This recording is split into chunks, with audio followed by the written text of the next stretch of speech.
Assalamualaikum warahmatullahi wabarakatuh. Perkenalkan, nama saya Aditya Saptari. Saya mahasiswa Prodi Manajemen angkatan 2017. Nah, kebetulan kemarin saya telah melaksanakan kegiatan kerja praktek, dan hari ini saya mau coba mempresentasikan hasil kerja praktik saya di RJK Motor Karawang. Yang pertama itu ada tujuan kerja praktek.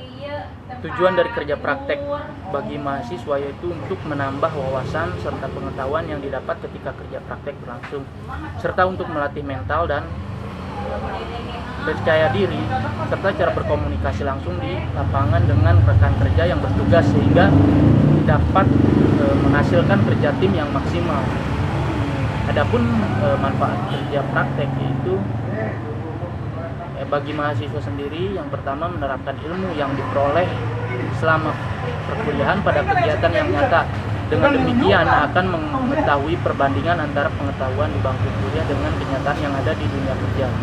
Yang kedua, menguji kemampuan pribadi yang sesuai dengan ilmu yang dipelajari serta tata cara bersosialisasi dengan dunia kerja yang syarat dengan persaingan-persaingan. Yang ketiga adalah memperdalam dan meningkatkan kualitas keterampilan dan kreativitas pribadi yang sesuai dengan ilmu yang dimiliki. Kemudian yang keempat, melatih diri agar tanggap dan peka dalam menghadapi situasi dan kondisi lingkungan kerja, serta mempersiapkan langkah-langkah yang diperlukan untuk menyesuaikan diri dengan lingkungan di masa yang akan datang. Kemudian yang terakhir adalah menambah wawasan, pengetahuan, dan pengalaman untuk nantinya dapat terjun di lingkungan kerja. Kemudian ada manfaat bagi perguruan tinggi. Yang pertama ialah terjalinnya kerjasama bilateral antara universitas dengan perusahaan.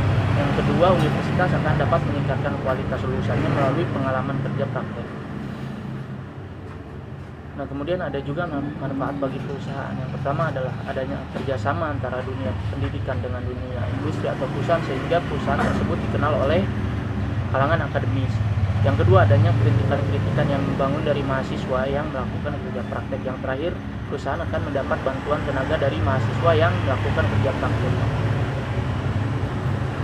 Nah, adapun ruang lingkup saya melaksanakan kerja praktek,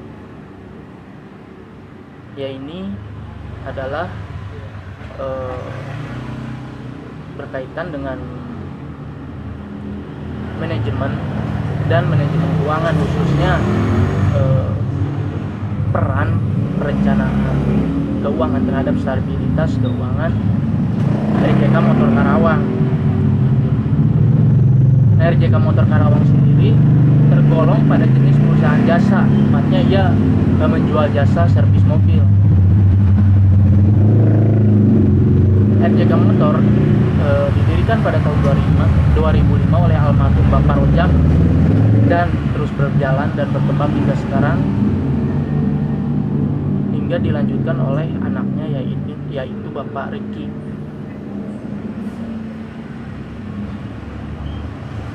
RJK Motor Karawang sendiri berdiri tepatnya pada tanggal 12 November 2005 dan beralamat di Jalan Rangga Gede, Tanjung Mekar, Karawang Barat, Kabupaten Karawang.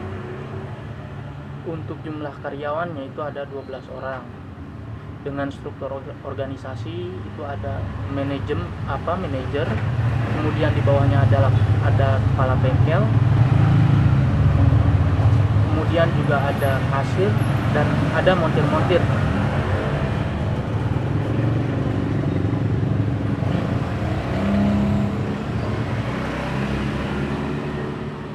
Manajer ini dia yang bertugas mengatur segala sesuatu yang ada di bengkel, seperti pemasaran, kemudian operasi, keuangan, dan sebagainya. Kemudian untuk kepala bengkel, dia yang mengkoordinir seluruh montir. Untuk kasir, dia yang menerima customer. Di awal customer datang, itu diterima oleh kasir. Kemudian customer menyampaikan keluhan-keluhan yang dimiliki mobilnya kepada kasir. Nanti kasir yang menyampaikan kepada montir. Nah, montir ini yang bertugas melakukan servis terhadap kendaraan customer.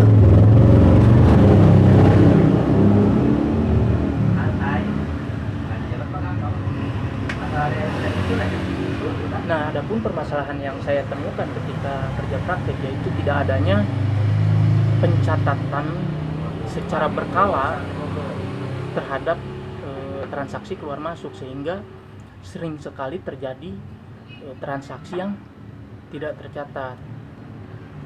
Nah, saran untuk perusahaan agar tidak terjadi lagi kemudian transaksi yang tidak tercatat, maka perusahaan harus melakukan pencatatan terhadap transaksi keluar masuk itu secara berkala. Kalau bisa setiap hari sebelum bengkel tutup dilakukan pencatatan. Sekian presentasi mengenai kerja praktek yang saya laksanakan. Kurang lebihnya mohon maaf. Billahi taufik wal hidayah. Wassalamualaikum warahmatullahi wabarakatuh.